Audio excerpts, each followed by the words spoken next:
All right, welcome back to the podcast, the YouTube channel. This is Paperback Warrior. My name's Eric. I'm your host, and I've got a guest on with me today. I've got Bram Stoker award-winning author John Shirley.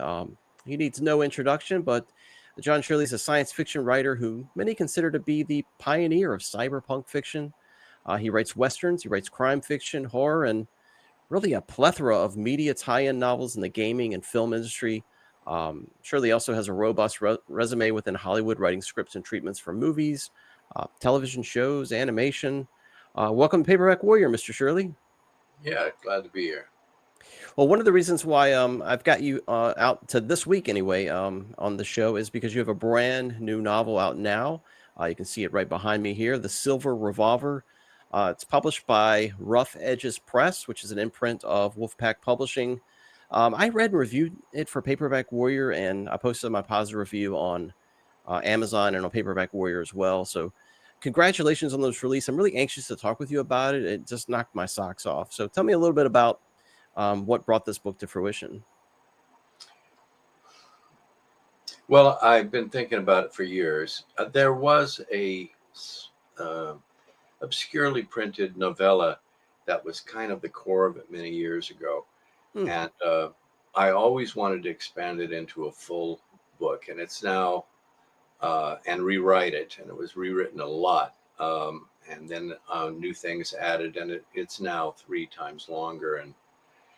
And it's the full book I had envisioned. And it's years ago, long decades ago, I was struggling with going in and out of drug addiction.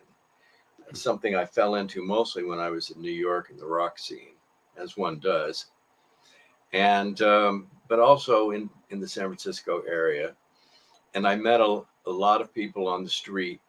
I wasn't living on the street, but when I was out there getting in trouble, I was meeting all kinds of people. And it was very much a walk on the wild side. I encountered several of the people in this novel, for one thing, given different names, of course. And they really stuck with me, and I just wanted to keep them alive in some way in my writing. There was that, and also the whole thing with the fentanyl explosion. A lot of the story is about a dad whose son was killed by fentanyl, and it happens that right now they're not only just selling it as that, they're mixing it in with other things. Sometimes you find drugs that are supposedly it's just some ordinary tranquilizer, let's say, and they've mixed in fentanyl, or a couple of drugs they're calling this tranquilizer, including fentanyl. And the thing with fentanyl is it's really tricky about how you do the dosage, because it's very intense stuff, and it can easily kill somebody. Even a couple of pills are commonly lethal. And if you don't know that that's what you're taking, very high risk that you don't even know you're taking. Right. Best thing is to stay away from street drugs entirely if you're going to use drugs, and people you don't know, and so on. I mean, I don't take drugs at all for many decades, but people who do, be extremely cautious about what people say is, for example, Molly or ecstasy. The boy, the teenager in this novel who died, thought he was taking ecstasy, thought it was X, and there was a little of that and some fentanyl, which dealers will use to kind of stretch the impact of a thing. And also,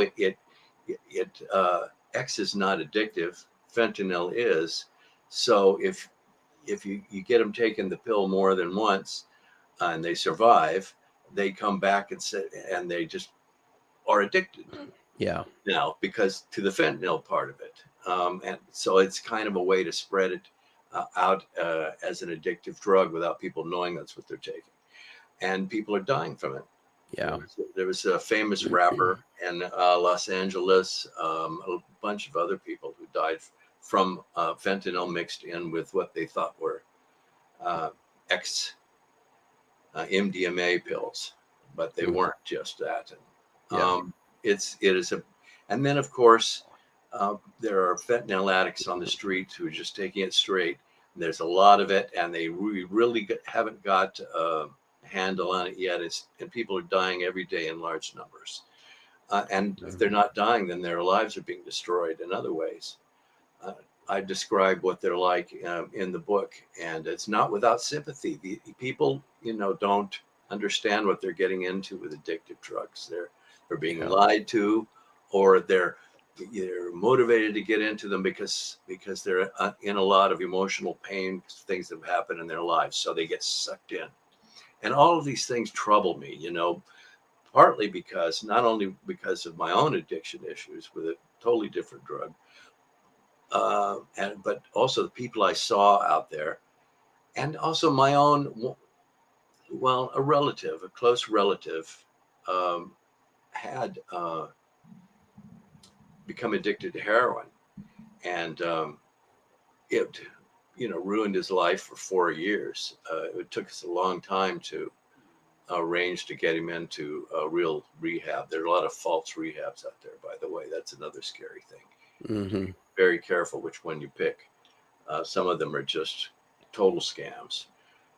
It took him a while to get him into one we knew was good and that he was willing to go to, and he's fine now. He's had years clean, but in the meantime, struggling with that. What a nightmare. And it leaves an impact on your life when, somebody of your own blood, someone close to you, has been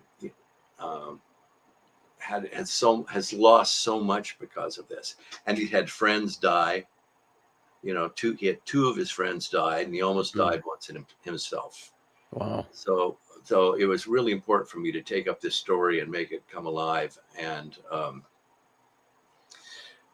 I was really quite motivated and quite angry at drug dealers, as perhaps you can tell as you read the book, because there is a kind of vigilante justice thing going on, but it's from a very dark angle. And there's all kinds of interesting psychological things happening with the character that take it to places most stories like that don't go. Yeah, the book for me, it really took me on a roller coaster of emotions.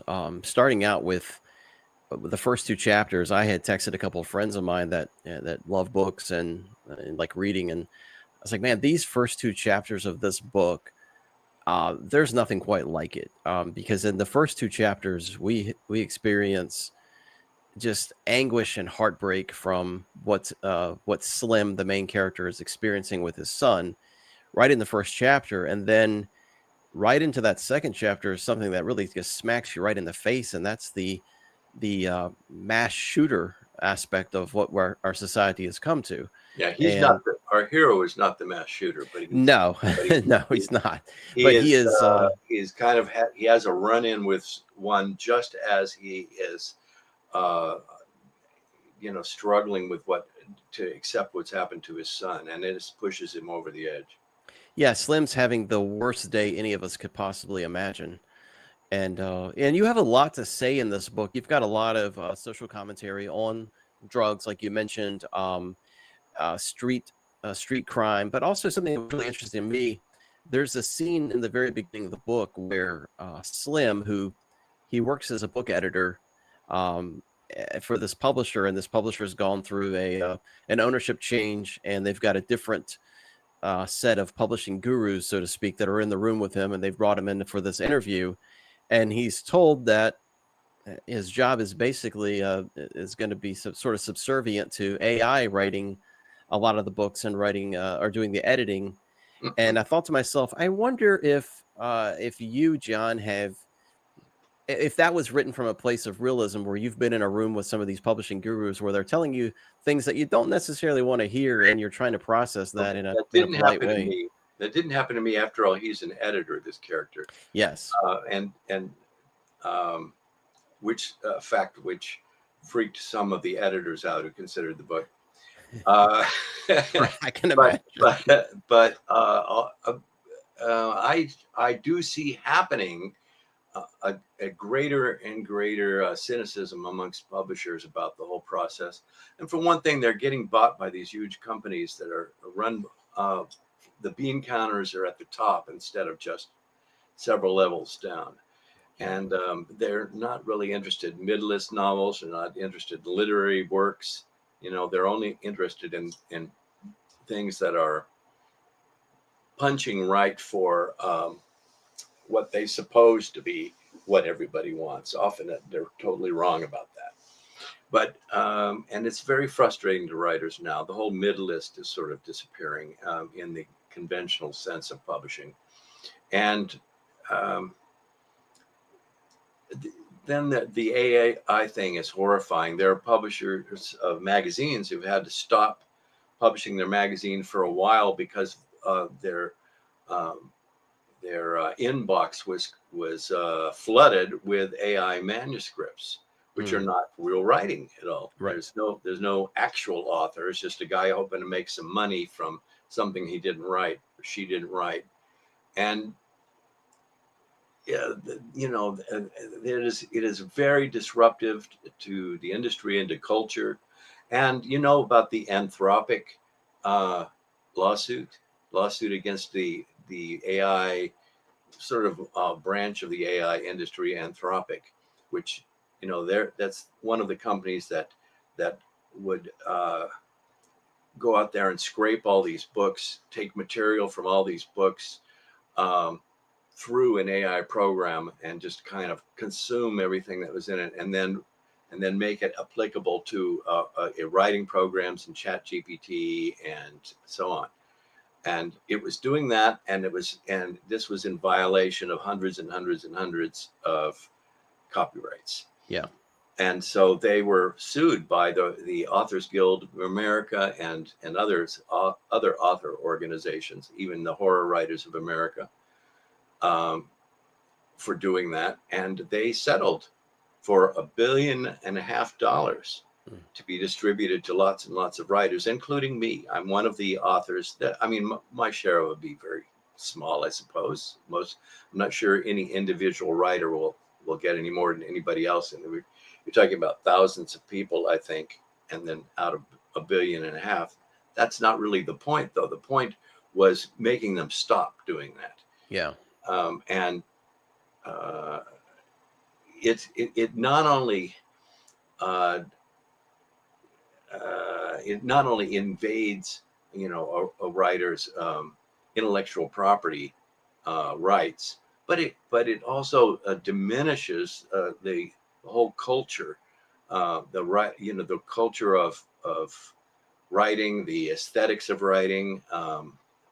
It turns everything into sort of intellectual gray goo at best, you know. And so it's really deplorable. And I couldn't help making fun of it for a paragraph or two in the book because his day job was at a small publisher in San Francisco. But I'm concerned about it big time, and I even joined a lawsuit. That should tell you something. I don't know any writers who aren't concerned about it. Yeah, it was interesting that you kind of thrust the reader into the world of publishing in a way with those first chapter. And the other thing that I found was interesting about this book when I saw the title. You've been really writing, westerns of late. You've got the trilogy of westerns that you wrote, and then you've also been writing as with the Ralph Compton franchise. But I saw the Silver Revolver, and I thought, okay, this is another western, but it's not. It's not. But it kind of is sort of a throwback to that style because he's got the main character has a silver revolver, and he's using that to sort of thwart the bad guys, which I thought was kind of cool. And also, he comes from the heart of Texas, and he was a competitor in fast draw championships and targeting championships with traditional gunfighter type pistols. These are real competitions, and they still do go on. They're fast draws. They pull from their Their holsters really fast, and then they have to shoot accurately. They actually shoot wax bullets, but they're propelled by real gunpowder. Oh, I see. Okay. Yeah. But the you can use the skill for anything, not just for shooting with wax bullets at a target. Yeah. And he does use it in his life. But see, it's also the revenge element, the fact that he in fact dresses a bit like, the classic Western hero, a little, in his own personal style. I mean, I know guys like that. And I'm also a member of the Western Writers of America, and when I went to one of their conventions, and they were all dressed like that. Right. Yeah.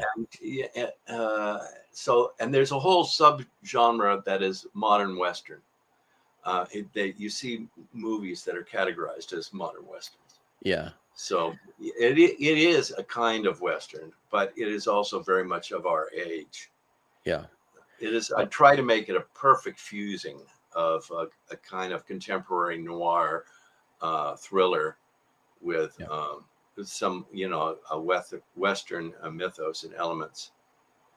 Yeah, and fans of Paperback Warrior that really like 80s men's action adventure with, larger than life heroes. I think that they will find this book very, very, I think they'll be drawn to this book.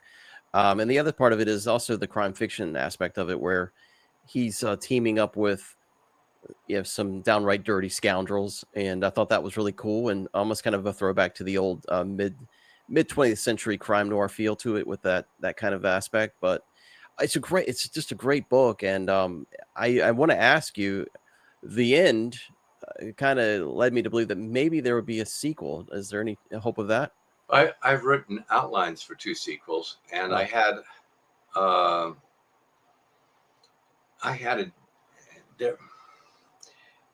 the book went to several publishers before it found this one, and at each one there was division within the editorial department about the book, because some people thought it was too raw, too kind of like too urban intensive or something. And also the character is a kind of anti-hero, even though I think most people will find him to be a good guy, but he can, there's a side of him that will seem like an anti-hero, because he's struggling with the whole morality of it himself. So there was this conflict in these. One company was going to bring it out, and they had accepted it, and they asked for outlines for sequels, and I was not averse to that. I like to write a trilogy, so I wrote these outlines, and then just as we were about to sign the deal, they said, "I'm sorry, the deal is canceled." The owner of the company started reading the book, and then he was like, kind of went white or something. He kind of like blanched at all of the street level imagery that he found offensive in some way. And it wasn't any kind of there was nothing racist or anything. It wasn't like that. It was just he didn't think people wanted to hear about the realities out there or something and have this guy involved with them and be a hero. He wanted a hero that was like a more just really black and white with no gray, I guess. And so that ended. I took it to the publisher it now has, Wolfpack. But you see what happened. So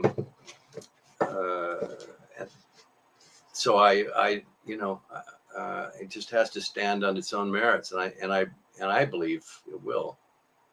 Yeah, it's a great novel. You can pick it up now. It's out, along with another brand new release for you this month is your 2012 novel, Everything is Broken, is being published in a new edition by Rough Edges Press as well. It's available in digital and physical copies as of November 4th.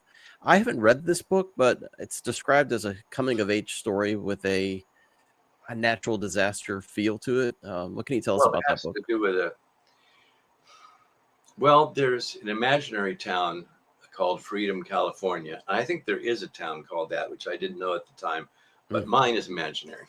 Okay. And in the imaginary one, um, the guy who sort of takes over the town, he's very influential, powerful guy in the town and becomes the mayor, decides to get rid of the police department, get rid of the fire department because he's a sort of a libertarian and feels that we'll just do all that stuff by some kind of contract, and it'll be all privatized in some way. But he never makes that work, Mm. um, and then suddenly that there are natural phenomena arising from the uh, extreme weather that we've been having, and this giant tsunami hits the town. And it's crushed by the tsunami, and that leaves it unable to really pick up the pieces because he's taken away the mechanisms for doing that. You know, he's gotten rid of the emergency workers and a lot of the health workers and the police department that would keep order afterwards. So suddenly this isolated town is this capsule post-apocalyptic situation. Mm. Okay. And our young hero was there visiting um, his his dad, and then the tsunami struck while he was Well, there, and he was plunged into the middle of all this chaos. And so um, it's a kind of parable of what happens if you don't have a community working um, to keep everybody safe and to have safety nets and have cooperation within the community to put out fires and to save people in emergency situations and to deal with bad guys who will take advantage of an emergency situation, which is an important part of the story. And he has to face off with these bad guys too. oh, Um, okay. and So there's romance in the story. There's all kinds of things happening, but that's the essence of it. And it's the dramatization of the tsunami is a big part of the first section of the book. I think it's pretty exciting stuff. Yeah, and it's interesting. When you talk a little bit about, I guess, lawless society. I guess, for lack of a better term, but you've got a history of writing unique stories and conceptual ideas about characters that are deposited into a type of lawless society. I think you captured that with BioShock, Rapture, and then also with a novel that just kind of blew me away that I read recently over the last couple of years is The Brigade from 1981. You were kind of ahead of the idea of defunding the police in a way. You've got these interesting ideas where characters are kind of thrust into this situation where there are no rules, In and that case, it was there were places in Oregon where I lived then that had kind of replaced the police with vigilantism. Hmm. Um, and they were and Oregon's relationship to that also had attachments in the old days in the 19th century to the Ku Klux Klan.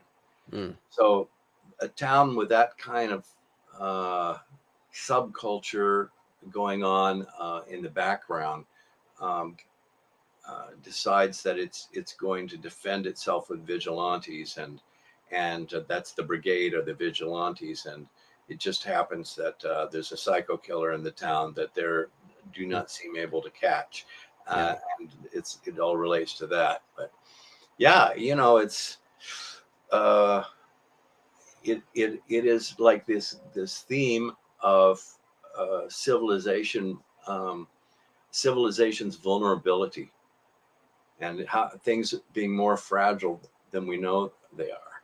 And I do return to that because I observe it. Yeah. Yeah. It's interesting. With the Brigade, I think I read it maybe in 2020 or 2021 when there was a lot of that stuff in the news. Did Towns you read wanting to. the ebook version? No, I read the original. Oh, Yeah, the original ebook paperback. was better, man. Oh, really? I It's revised it. I revised it. It's better. oh, I didn't know that. Interesting. Now But I'm gonna have to go back. I'm glad that you enjoyed the book anyway. Yeah, it's a really good one. I didn't know it was out in ebook. There I you had go. gotten the old It's good. paperback. Oh, yeah, that's cool. Yeah, I think I heard you had mentioned when you were talking about that subject in an interview.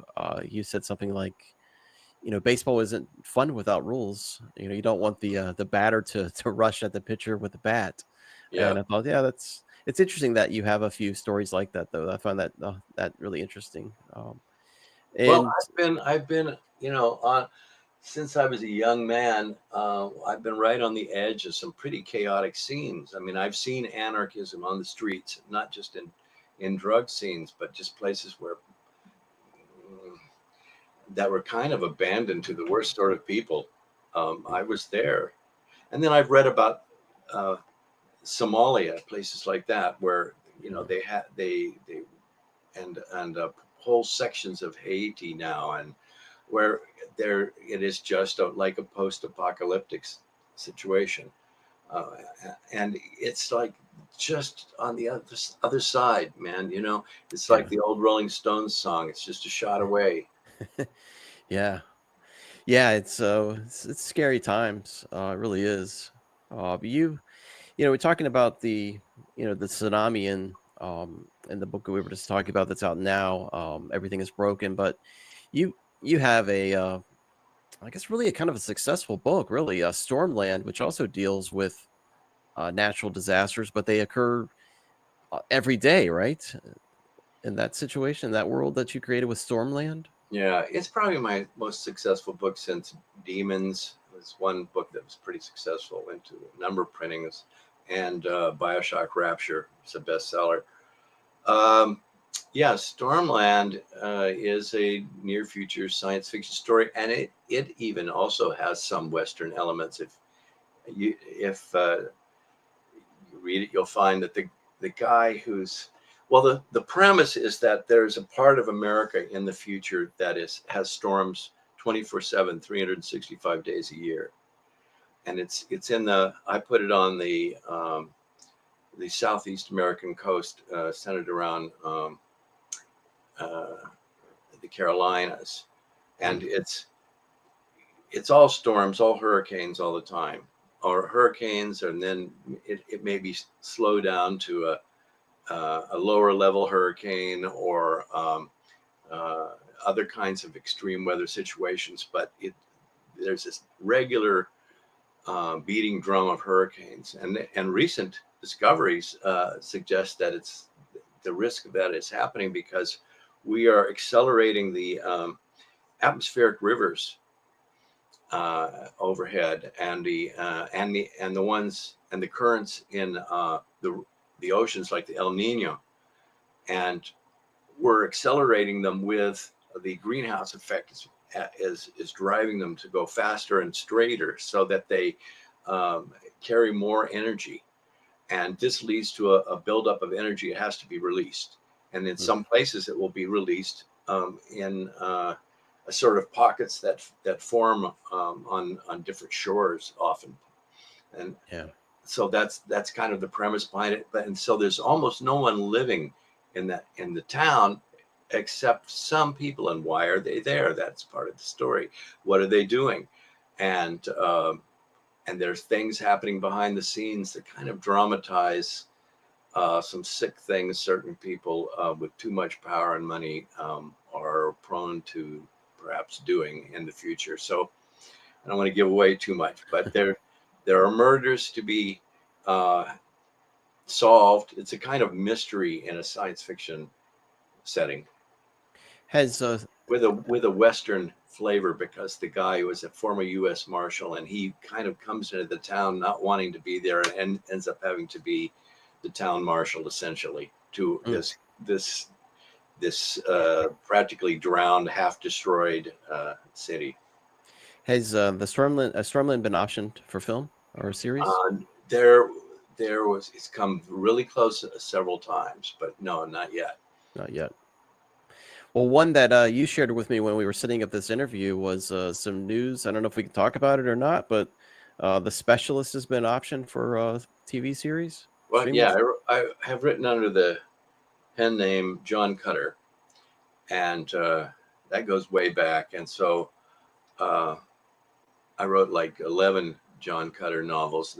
They're action novels, to put it simply. Yeah. And John Cutter recently, in the last few years, wrote a few more with a different character. But The Specialist is a guy who specializes in getting revenge for people who can't do it themselves when it's in a good cause. Like in the very first one, it's someone who he's going after Idi Amin, but not Idi Amin himself from history, someone based on that.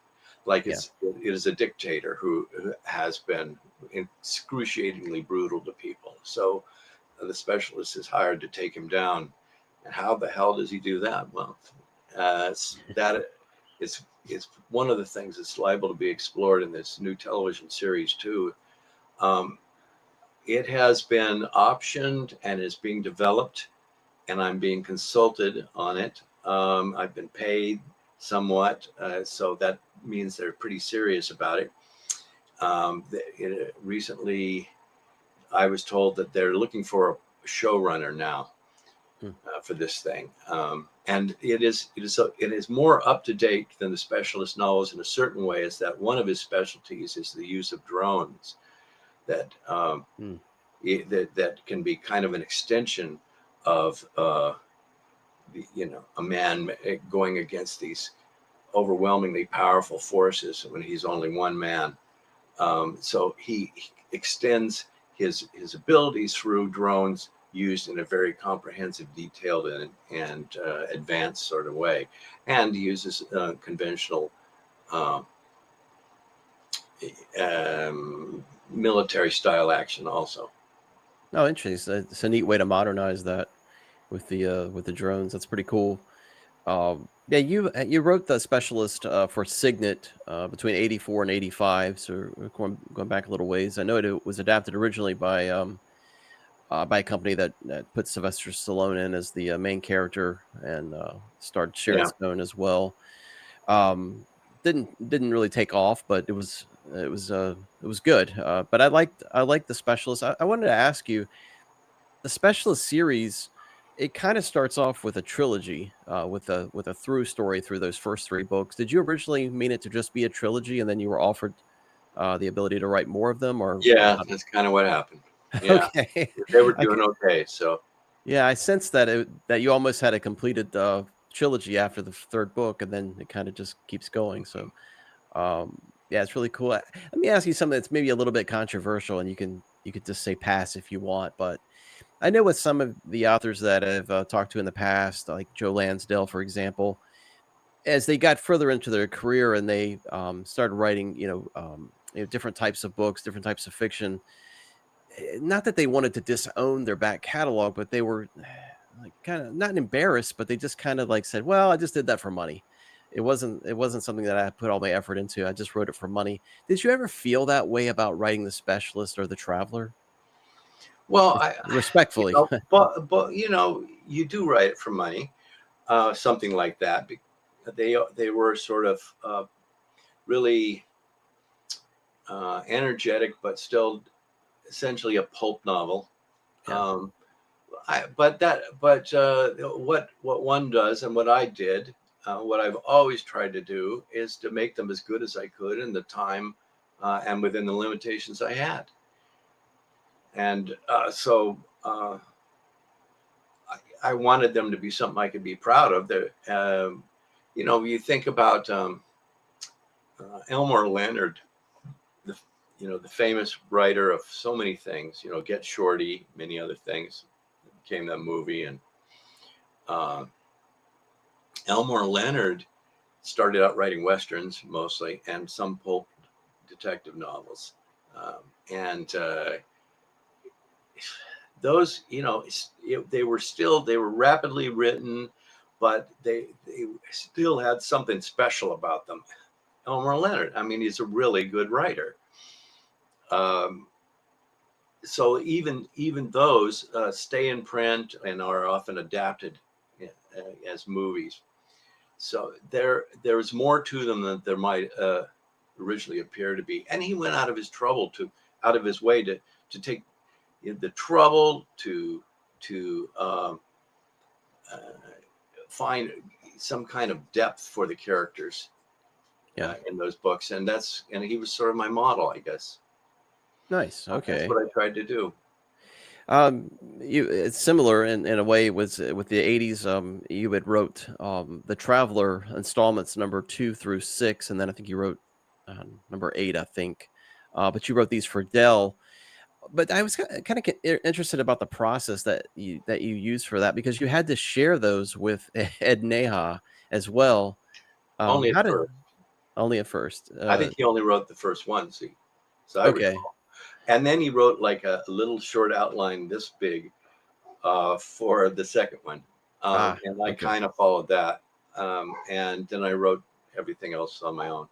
Okay. But he did fine. He created this cool character, and then I ran with it under a different pen name entirely. So yeah, I really like that whole world, the post-apocalyptic world, and the things that main character was able to do. It's a really interesting series, and it was interesting because it kind of falls in line with all the 1980s post-apocalyptic series. There were so many at the time, especially fueled by Mad Max and Road Warrior. But the Traveler's one of the better ones that were out there. So I really like that. I wanted to ask you about some of the going back to the 1980s for a second. Kind of looking at what you did with The Specialist and then also with Traveler. I don't want to say you were a hired gun, but were you ever approached to do a Mack Bolan book or a Nick Carter book? Well, those were my Mack Bolan books. They were, that's what the publisher was thinking. Yeah. And so my agent said, "Would you like to write a book like along the lines of the Mack Bolan books, but give it your own twists?" And I tried to make mine original to me as much as I could, make it a fairly original concept. And yeah. Were you ever, or did that ever come across your radar that you would write for a Mack Bolan book or maybe a Nick Carter Killmaster book or any of those? That I would write one. It could have happened, I suppose, because they did get up. There were more than one writer, right? Yeah, Mack Bolan had probably 20, 25 different writers. Oh my God. Yeah, there was a book every month. Same with like a lot of them. Yeah. Yeah, and same with Nick Carter Killmaster. There were just a revolving door. That could have happened if I was, depending where I was in my life at that time and which wife I was trying to support, and how much she wanted something. Okay, I'll write another book this month. But that's great. Tell me about. I didn't do it. Yeah. Come along, but I would have considered it. Yeah, I was surprised when I thumbed through the Nick Carter Killmaster authors and the Mack Bolan authors, and it's like a who's who of 80s writers, action adventure writers. But I never saw your name, and I was always curious. So I was like, Wyatt, I wonder why he never did that. But it didn't happen. But you know what?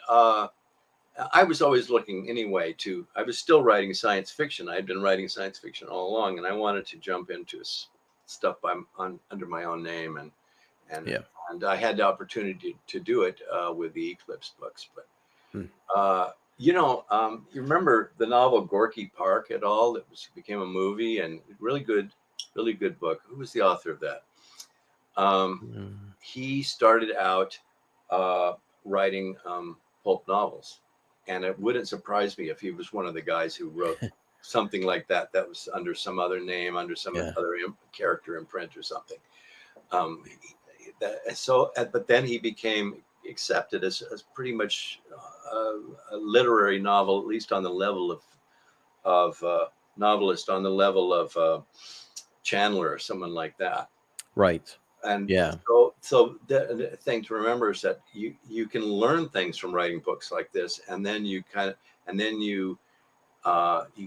develop various skills, and then you want to refine them, and you want to add more to them, and you don't necessarily use the same kind of stories, but something you learn from them, especially pacing, probably is carried forward, Yeah. whatever you choose to do later. So even a guy like the author of Gorky Park still had one foot in the old pulp scene. You had mentioned your love of Elmore Leonard, and when did you start writing westerns? How did you gravitate to westerns? I always loved westerns, and it was just a part of my youth. You know, I loved the escape into another world of westerns. It was almost like science fiction is an escape to another world, but so is westerns. You escape to a sort of romanticized Old West. Yeah. And it could be, some of those were pretty dark stories, and some were more realistic than others. Like Gunsmoke could be kind of realistic about the travails of people of those days. It was almost cinema verite in some scenes in the way they made it. But also Western heroes appealed to me because things were always endangered as I looked around. And here was a guy who would come into town and do the high noon thing and stand up when no one else would, and risk his life. And it was exciting, but also there's something touched me about it. I think also I related it in my mind to the old Arthurian stories of the Knights of the Round Table. To me, is a Western hero of that kind is a knight of another sort. Yeah. And the hero in my trilogy is one of those. Although he has he's very humanized. He has PTSD from the Civil War. He was a Union officer and went through terrible things. He a very lonely man at first in the trilogy. He's an educated man, which, although there were quite a few educated people in the Wild West, they were not that common. All these things separated him and made him different, and that kind of somehow resonates with the Arthurian hero. Yeah. You're referring to your trilogy that's starring Cleve, Trewe, I think. Cleve Trewe, a former major in the Union Army, becomes he does some lawing here and there in Denver and places like that, and gives that up and wanders the West, and then becomes a lawman in an imaginary town I made up called Axelbust. Yeah, right. Axelbust. Yeah. Axelbust, Nevada. And he's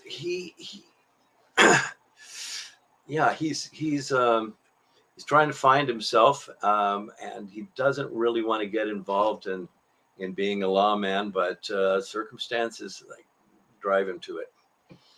And there are some very unusual characters in that trilogy, unusual for the Western milieu that you usually find. It is a classic Western in most ways, but there are some elements that are unusual. Like you have a woman who is a suffragette who becomes his sweetheart, and she's an intellectual of the 19th century. These women were out there; they were real, and she's an interest in the sciences. And how does that come into the story? That's difference right there. But I wanted to show that there were powerful women who were not in the mold of Annie Oakley or whatever, or Calamity Jane. There were women who were extraordinary and had to deal with the patriarchal society they were living in, and still try and be themselves, free thinkers. They were there, and why not bring that into a Western too? Right. But there were plenty of gunfights in these novels as well. So it is a classic Western. And one of them won the Spur Award from the Western Writers of America. That's the award given by the Western Writers of America, one for best novel. Wow, that's great. Yeah, it's amazing. And correct me if I'm wrong, but writing westerns was is this something you've recently done, like the last 5-6 years, right? Did you write westerns in Well, the I 80s wrote and one 90s? called Wyatt in Wichita about 12 years ago, and it was Okay. published by Skyhorse and got some good reviews, and it's going to be republished by this company also. Oh, Uh, okay. it'll be coming out soon. It's about Wyatt Earp in Wichita, and part of it's true and part of it's fictional. Um, I mean, he meets Billy the Kid before Billy the Kid was a known person, but when he's Mm. just like an adolescent, really, for example, and he's part of the story.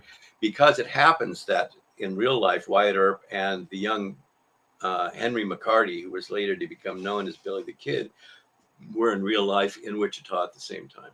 Oh, interesting. And Okay. yeah, I'm a Wild West. Uh, I wouldn't go so far as historian, but an amateur Wild West historian. I do lots of research, and I've been a member of the Wild West Historical Association. So I try to make my things feel very authentic, as well as having a strong driving story. And then Wyatt, Well, Wichita, and then the trilogy about Cleve Trewe. I'll follow that form. talking about westerns, how did you get involved with the Ralph Compton books? Oh, when I decided I wanted to write, commercial westerns for the major publishers, I felt I had to get some kind of practice and get my name out there as being a writer who's showing you can do this sort of thing. And so I asked my agent about it. She asked around, and they were doing these Ralph Compton books, which is in the style of a best-selling Western writer named Ralph Compton. And so they put across. I wrote 3 of those, and they put across the front cover Ralph Compton, and down below, as written by John Shirley. And Yeah. everything was. I wrote the entire novel using none of his characters, but I tried to write a way that his fans would like. And they were actually very popular books. They're still in print. Um, yeah, the they were minor bestsellers in that field. Uh, and so then I was able to jump from there into doing completely my own thing under my own name. What I like about that publisher and I guess literary estate is the fact that they do put your name on the cover, unlike the William Johnstone Empire that hides the real author, and you never know who actually wrote the book, and they Yeah, don't. They have yeah, it's like a covert deal there where they hide the author. So I yeah. really like that they have your name on the cover. It's really Some of good. these some of these publishing deals where they have, it'll say Tom Clancy, and then it says as written by and some guy, and then you read it and it's nothing really like Tom Clancy. Yeah, It's just all about selling the name. I mean, it's yeah, sort of like him, but not really very much. Or especially the ones supposedly like Robert B. Parker. There's another guy I'm a fan of, the guy who did the Spencer novels, hmm um, which became adapted, and he's written a lot of stuff that was adapted. He and he wrote some westerns too. yeah. Um, so I tried reading some books that were like, it said Robert Parker's Spencer character, whatever. Nothing like him. Nothing like Robert Parker. It Yeah. really, it kind of annoys me when they do that, and the writers do not make an effort to really write like the person that they're representing it, and if you're going to write about a specific existing character, try and make it like his work. You know, Yeah. get a feeling for that. Yeah. I just read um your Batman novel, Batman Dead White, and I really liked it. It showed a different kind of Batman to me, and I really liked the men's action adventure formula that you have for Batman. I thought it was amazing. I wanted to ask though, did you have maybe an outline or an idea on that novel that didn't feature Batman? Maybe some other hero? Uh, why did Reed like it? It was kind of like it was sort of in the vein of like a specialist or Mac Bolan type of adventure. Batman fights white supremacists in rural upstate New York. But Oh, it's I just I brought my own thing to it. okay. although I may have used ideas from some particular novel somewhere in it, Okay. and that if it was a novel I didn't complete or something, but I didn't like take pages from it. Right. But I may have used some plot elements from some other book so you might have seen something there from that. Well, Batman Dead White, yeah, it's about a guy. The bad guy is a white supremacist, and he's on some super steroid, so that he almost seems like a supervillain. Yeah. And I wanted to write a novel that was sympathetic to people who are struggling with the fact that racism still exerts its influence in our society. Yeah. I feel that Batman would be against it. I feel like he would be. To me, that it's not a case of it being liberal or something. It's a case of being adhering to justice for people. That doesn't have to be liberal. It's not conservative. It's just the rightness of it. Yeah. And I felt that Batman should take them on at some point, and he did in Batman Dead White. And he also befriended a young man who was being endangered by these people, and this young man was gay. You have to think, if you're writing about socially powerful themes, you kind of like, you're taking risks. There are people out there who will object to it. Some will object to it in person, perhaps. So those are risks, and it takes some guts to do it. The only negative things that I remember reading about that book was the fact that some Batman enthusiasts found that it was kind of odd that Batman condoned some of the violence that were, some of the bad guys were being killed, and Batman was condoning, but I didn't really see it that way. He didn't kill anybody that I can recall. No, he didn't. But they were like, well, Batman wouldn't allow those people to kill the bad guys. But I'm thinking, I think there in some comics he has. I think He's not doing it. Has. And in the movies, I think it's come up a time or two. You just get a sense that bad guys will sometimes kill bad guys and so on. But yeah, what I liked about that book also was the fact that we were deep in Gotham, but then you took us out of Gotham to this rural area of New York, but you also took us to, I think, San Diego or San Francisco. I can't remember which. When we followed the former Gotham homicide detective or police officer who's looking for his son. So it was interesting to have Batman, but not in Gotham. I thought that was really cool. That's another thing. Yeah, I wanted to have fun with that. Yes, and you really did, and it's a really fun book. I encourage people to read it.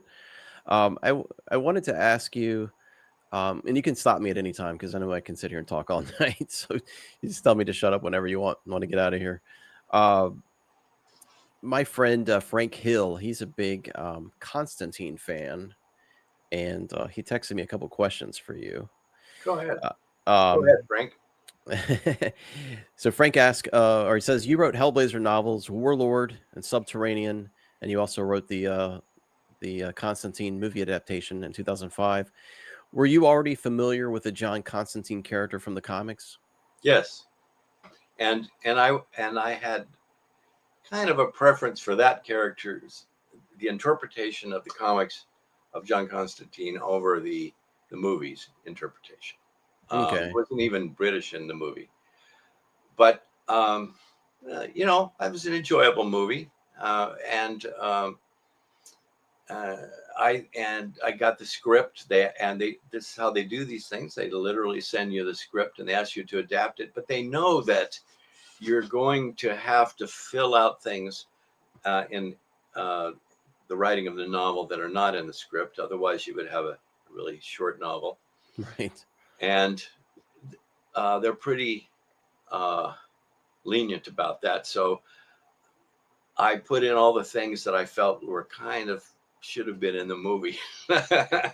So to me, it was sort of a correction of the movie. I tried to give it more continuity and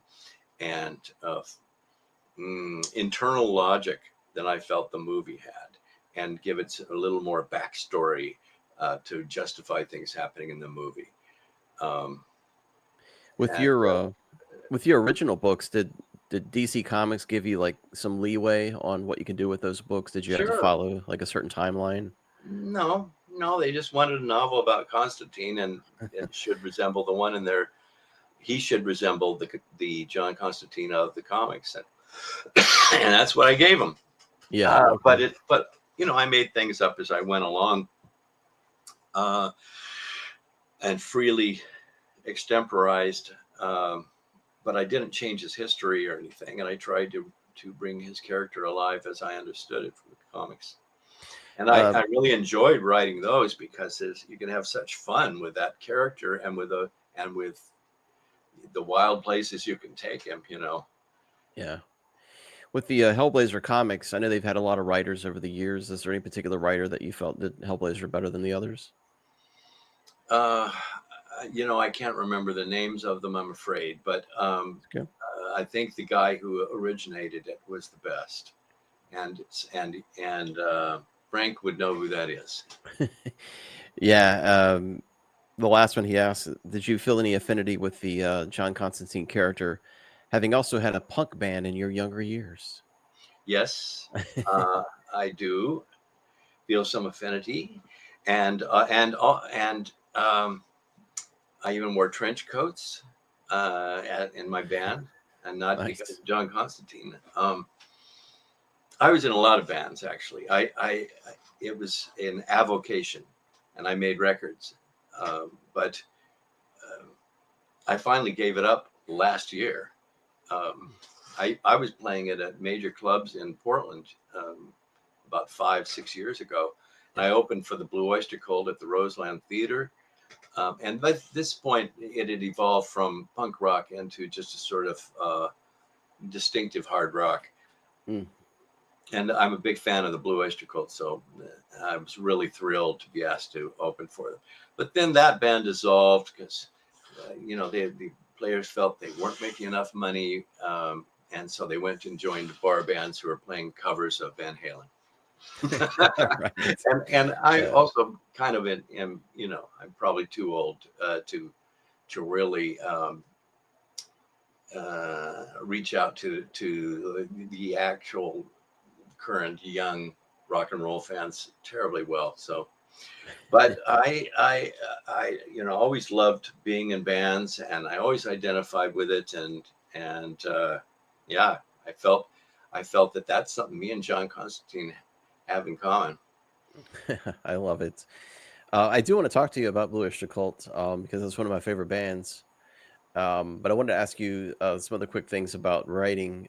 How hard is it to write novels and inject stories into existing canon? Because I know you've done that with Predator and Borderlands and BioShock. How hard is it to still have your identity, still have your own creativity, but also in a way still have to be a yes man to intellectual property? Yeah, well, I kind of got used to that when I was writing for television. I wrote for Deep Space Nine for a while.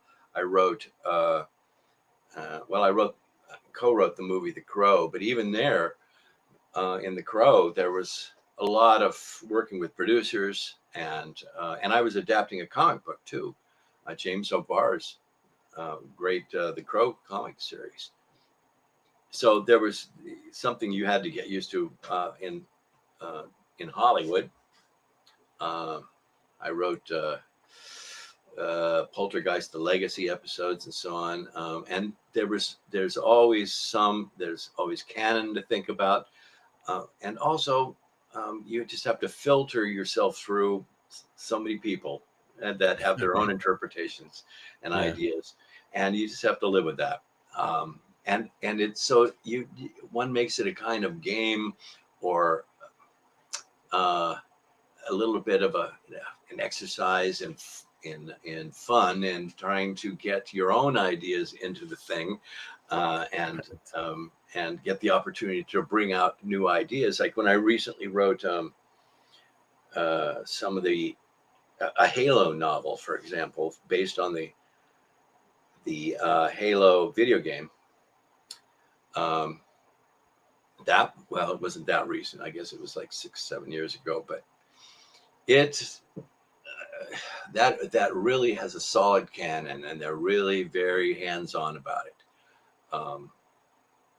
So I had to find ways to bring my own ideas into it, and I put it, and I managed to get it put in a settings where they were not that familiar to the settings of Halo. It was still all in the Halo universe, but it contradicted none of the Halo universe, but it used the aliens from that universe. But some of the settings were very distinct, so that way I could bring in my own ideas, science fiction ideas about what could happen there. Yeah. Have you I find ways. Have you ever had a situation where you just had to walk away from a project because you're just butting heads? Oh, I like to be professional, and when you're doing something like that, butting heads is just is something you have to accept. But I think there was at least one. Some video game where I just thought, oh, this is just getting too stupid, and they hadn't signed me yet, and so I didn't go through with it. But once I've signed a contract, I want to be professional, and I've promised to do something in a contract, and by God, I'm going to find a way to do it in accordance with my self-respect. Yeah. So I do. Some have more lenience than others. BioShock was rough to do because they halfway through writing the book, they released the second BioShock game, and they said, suddenly we want you to incorporate this stuff in this game into the novel, and so that's a whole different thing. I had to kind of almost start over again. I could have said no. Then I would have butted heads with them, and they would have got another writer and maybe put him up beside what I'd already written. But no, I just adapted, and I grumbled a lot as I adapted. But when eventually it came out well, I was really happy. And in fact, people really liked that novel, BioShock Rapture. I get fan mail from that all the time. Yeah. I found ways to bring my own ideas into it, and also especially ways to develop characters. Because in a video game, you can't develop them all that much. They do some. You worked on the Spawn animated show, and I've heard people say that could be difficult because Todd McFarlane is such a parachute parent when it comes to his property with the Spawn character. He's right there, and I got credits for some of those, and I gave him ideas, but he felt that I was coming up with too many ideas at one point. That's the impression I got. Todd, if you're listening, it's just the impression I got. Yeah. I'm not throwing shade, but I felt that he seemed a little no, this guy's going to take it in his own direction too much. I want to keep this my own baby, much more than that. And you know what? It is his own baby. Yeah. And I can appreciate that. That. And so it didn't bother me when, okay, that's enough of Shirley after a few episodes. I wasn't really part of the staff anyway. Oh, okay. I was a freelancer involved in development of this. I was listening to an interview here recently. I can't remember who you were talking to. It was a few years ago, but it was interesting to hear you talk about the corporate job that you had there for a short period of time, where you were reported to an actual cubicle at a video game company, and you had a cubicle and you were a consultant there, and you just had like a 9-to-5 job. And I was like, that's really interesting to hear you say that. How was that working in the corporate world? Well, it wasn't exactly how it sounds, because I was a consultant, but I was a consultant they wanted on the property, and I lived nearby. As it happened, it was in this Bay Area, and so also I was interested in getting into that field a little more and having more avenues for work in that field. So I sprang for it, and they gave me a set fee for a certain amount of time as a consultant on a new version of the Borderlands video game stories. Oh, okay. And the people who, I probably shouldn't talk about it, but there were some people who seemed a bit like, is this guy going to come and take our jobs? Is this guy? And I didn't get that much cooperation, but I had a really interesting experience, and I wrote something every day and gave it to them every day, and they worked with it. Or not, they probably took some things from it. I don't know how deeply they used it. I didn't check, but it was very corporate, and I had not had that kind of experience before of being actually there and having these mid-level corporate persons like coming and looking over your shoulder, and security people even wondering who this guy was. Right. Yeah. Okay. But it was not too hard for me, because I'm not being contracted as an actual employee per se, rather a subcontractor. I didn't have all the stresses that the other employees would naturally have. Yeah. Well, yeah, switching gears to Blue Öyster Cult, I do want to ask you a little bit about that. And I'm a little bit jealous because you are a Blue Öyster Cult fan and contributor, but you were a fan like from the get-go, like very first album, right?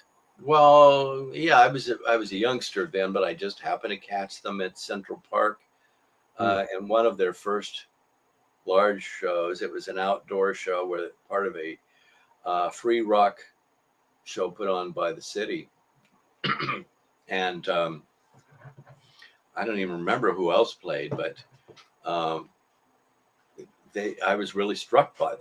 I was struck by the intelligence of the music. It's the intelligent man's hard rock band. Yeah. And also the guitar player, Buck Dharma, his real name Donald Roser, was striking from the get-go. So I was caught up, and I immediately got their albums when they became available, and you could get the lyrics and an early use of computer printouts, and they would send them to you in a big envelope of computer printouts. That's awesome. And they were in like a roll, and I would unroll that and listen to the albums and read the lyrics. Oh God, is that what he's saying? That is bizarre. And it was really imaginative, bizarre stuff, and sometimes very touching. Last Days of May and so on. Oh yeah, that's certainly a sad one. Yes, when you saw them, when you first saw them in Central Park, were they Soft White Underbelly at the time, or were they? No, they were the Blue Öyster Cult. Okay, I got you. But they were new as the Blue Öyster Cult. Yeah.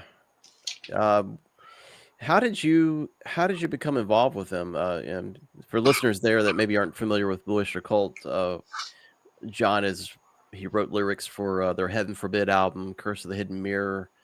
You've wrote lyrics for their Bad Channels album, and then also The Symbol Remains. I think you wrote maybe half of that, or at least 4 or 5 songs. How did you get involved with Blue Öyster Cult? Well, my first novel was called Transmaniacon, which is a song from the Blue Öyster Cult. Yeah. On their first album. And so they knew of me. And I was a fan of Patti Smith, too. I was really pretty influenced by her. And I dedicated that book to her and the Blue Öyster Cult. But also, there's a kind of Patti Smith character in my science fiction novel, City Come a Walkin'. A very influential book, I will dare to say. William Gibson, author of Neuromancer, wrote a forward to the book for its later printings, and talked about how influential it was on the cyberpunk scene. And anyway, this book caught Patti Smith's attention, and Hmm. and her guitar player had read it, and so I was kind of like an off-screen name that they knew. And then I had a mutual friend connected to the Mondo 2000 scene, which was sort of well, if you don't know what that is, it's hard to describe, but it was very cyberpunk, early use of like using computer technology to think about transhumanism and using it to meditate with and so on. And we were also all about sexual freedom and all kinds of borderline edgy things going on. The forefront of wild stuff in those days in technology. And they were also friends with the Blue Öyster Cult, because several of the members of the Mondo 2000 team, there was a magazine called that, were friends with them. And so they heard that they were looking for a lyricist, and one of the Mondo 2000 people said, "Well, how about John Shirley?" And they said, "Oh, he's that guy that wrote the novel." And so, yeah, tell him. Can you tell him for us and put him in touch with us here? And I sent him a big pile of lyrics, having already been writing lyrics for my own stuff, but I wrote new stuff for them. Sent it to them. I didn't hear from them for 2 years. And then suddenly, and I thought they'd passed and everything. And then suddenly this Heaven Forbid album was about to come out. And they wrote to me and said, "So what do you want to do about this? Got to join ASCAP or BMI. And because we're using a whole bunch of your lyrics in this album." And I was like, "Well, God, you could have told me about 2 years ago, dude." But they just sprang it on me, and I was very happy. It's a thrill to hear, the guy who sang "Don't Fear the Reaper" and "Burning for You," these hit songs, and to hear him sing words that I wrote. I was really moved by that, and I was like their slave forever after that. Yeah, And the symbol remains. Let me just say, it's their first new studio album in 18 years when it came out a few years ago. mm-hmm. And got great reviews, selling well still. I wrote 5 of the songs, but in the early albums I did for them, I wrote most of the lyrics for most of the songs. Yeah, one of my favorite Blue Öyster Cult songs, and I think a lot of people share the same opinion, is "Live for Me," which has a great melody from Buck. His guitar is just amazing, and it's got a Reaper kind of feel to it in the vocal texture. And you wrote that song. Where did you Yes, get? for me. Yeah. What was some of the influences on that song? Obviously, it's a little bit of a darker song, but kind of brings a little bit of a hope as well. Well, I think I swiped the line "Live for Me" from a movie. I don't recall which one, but somebody was dying and they said to somebody else, "Live for me." And I was really struck by that. I thought, well, that's a great sentiment from a dying person. That inspired me to write these lyrics. And it's about it. This guy loses his brother to a drunk. Hits his brother's car, and his brother lived for a little while afterward. And then as he was dying, he said that to his surviving brother, and it's from the surviving brother's viewpoint. And you get a sense that the ghost of the brother who's passed is in the background, enjoying the fact that his brother is living life for him in a sense, and kind of cheering him on. But it's also very melancholy. Yeah. It should have been the single, in my opinion, off that album, but it never got released. I don't know that it was released as a single. There was a single release from it. Yeah, Um, I'd like to see you. I think it was. I think it was. Wasn't that Harvest Moon? Wasn't that Um, the single? Which is a very good song, but with that Donald wrote himself. yeah, I've always been curious about that song and what influenced it. I think he told Canadian music journalist Martin Popoff wrote a couple Blue Öyster Cult books, but I think he told him it was based on like old Stephen King writings. But Well, yeah, it's quite possible. See, he it does read horror, does Donald and Donald Broser, and he's always loved the eerie, yeah, and his guitar playing can sound quite eerie sometimes. yeah, Blue Öyster Cult is a very moody band, and you can just kind of fall into those lyrics and those melodies, and they're hypnotic and they're dark and they're enchanting. Yeah. So yeah, it's really interesting. Do you have any insight on those two albums? Heaven Forbid and Curse of the Hidden Mirror have no digital rights. You can't stream them. It's the only two albums that I know of the catalog you can't stream. What's going on with that? They were released by CMC International, and a lot of the albums that came out on that label in the 90s are no digital rights at all. Well, stream in what sense? I mean, they're on YouTube. Well, you can't listen to them on Spotify. You can't listen to them on Amazon Music or Tidal or anything like that. So Yeah. You're basically you're not making any money as a songwriter because it's not being able to be streamed anywhere. Yeah, just Well, on I do YouTube. get some. I do get. There's a little bit that comes through YouTube. You'd be surprised because I'm a member of ASCAP, but not making as much because of that. I think it has to do with some deal they made at some point um, with the rights to those. Although I will ask Eric and see if he wants to tell me. Yeah, I'm dying to know, and a lot of Blue Öyster Cult fans the same way. They're like, why can't we stream these albums on Spotify? I mean, that's what most of America listens to these days is Spotify or Amazon Music, and a percentage of that music, the royalties go back to the band or the record label. But in this case, those two albums you can't stream at all. Well, I'm pretty sure you can do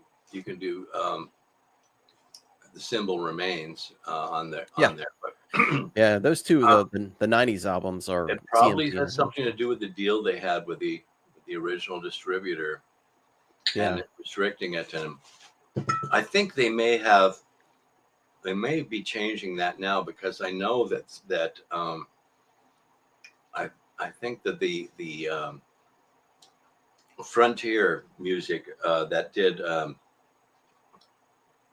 the Symbol Remains is releasing at least one of those albums again, I believe. So great. Maybe that's loosened up some. But I'm gonna ask Eric or Donald about it next time I get a chance.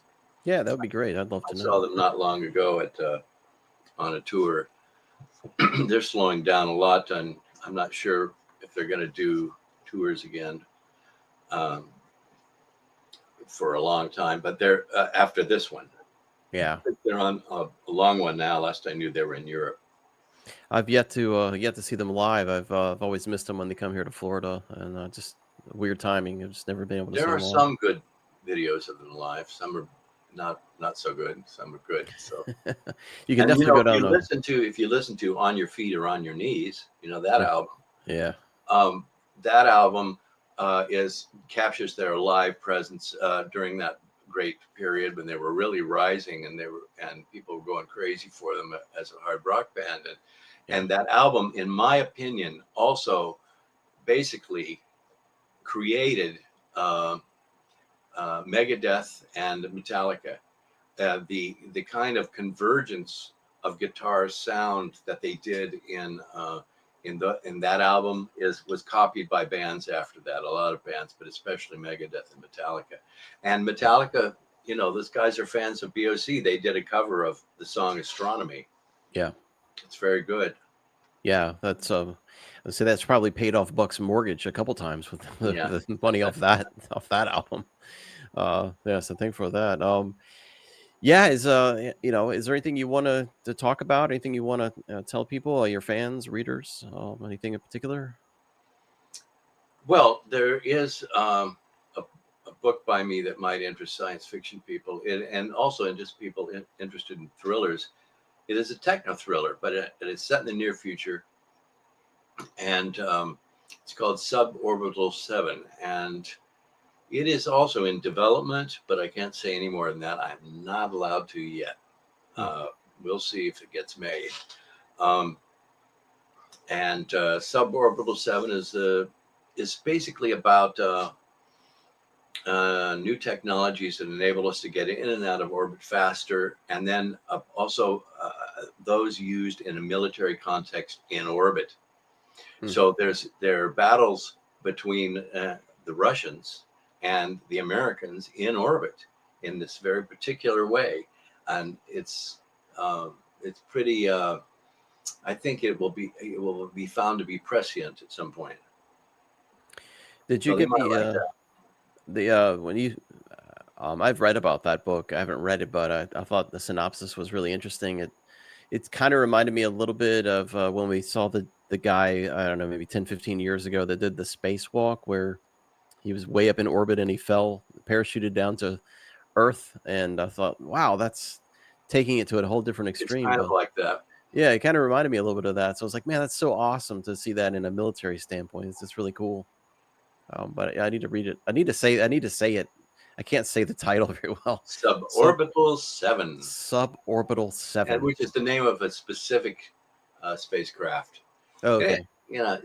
Unfortunately, the title makes the book sound like it's like number 7 of a series, but it's not. It's a standalone book, SubOrbital 7. Your Bram Stoker award-winning novel, Black Butterflies, is that still in print? A story collection. Story collection. Is that still in print? Yeah, it's in print. It's not the same publisher, but yeah, it's in print. You can get that. You can get that online. You can get it as a print on demand or ebook. I forget which publisher has. I think Nightshade has it, as I recall. Okay. And it's and also I'm doing a new collection. Well, see, I've had 11 story collections. Yes. And my most recent one, do I have it here? The most recent one is called The Feverish Stars, and it is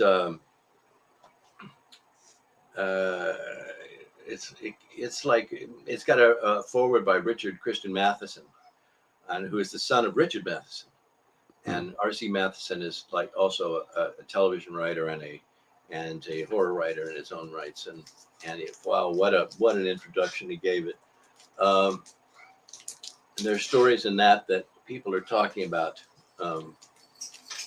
optioning in The Feverish Stars. So anyway, that's my most recent one, and I am coming up with a best short stories of John Shirley collection, and I'm going to be using a lot of those are going to be from Black Butterflies. Okay. But there'll be a pile of others, and it's torturing me to put together this collection. I don't know who will publish it, but I'll find somebody. Back in the day, I kind of miss back in the day when we had, Alfred Hitchcock Mystery Magazine, and we had Mike Shane Mystery Magazine, and also back when you had magazines like Playboy and Cavalcade that you could read, original stories in. But it's the short story market seems to have kind of died out in terms of writing new stories because there's nowhere to publish. It's hard to find a market.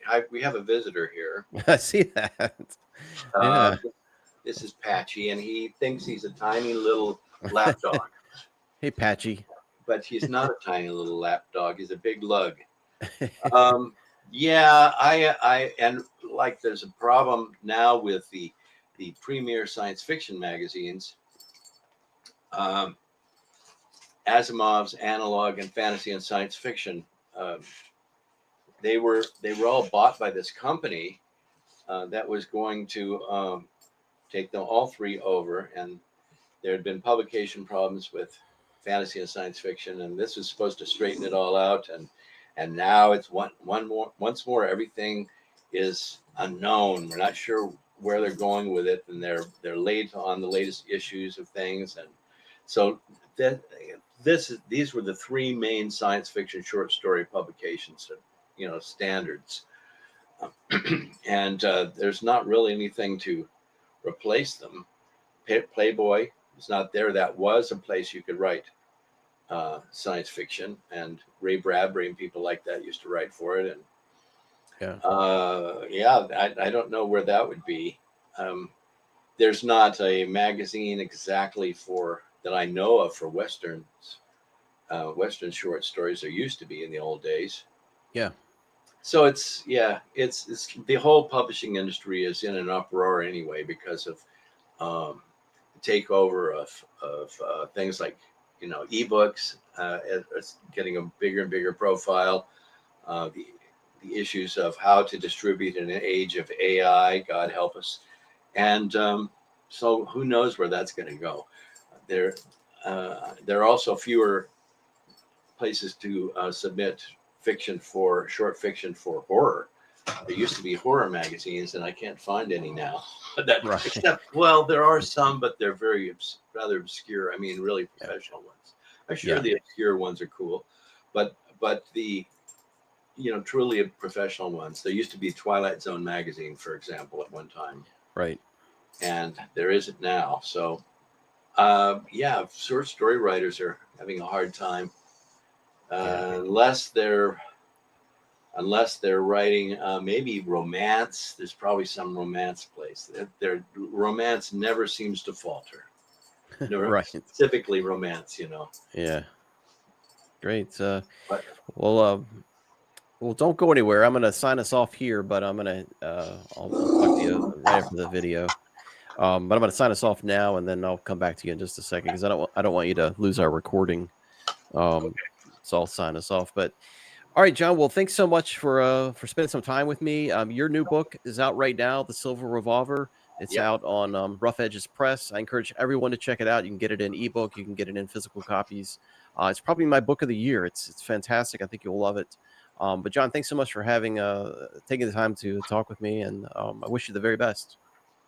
Thank you. I appreciate it. You're welcome.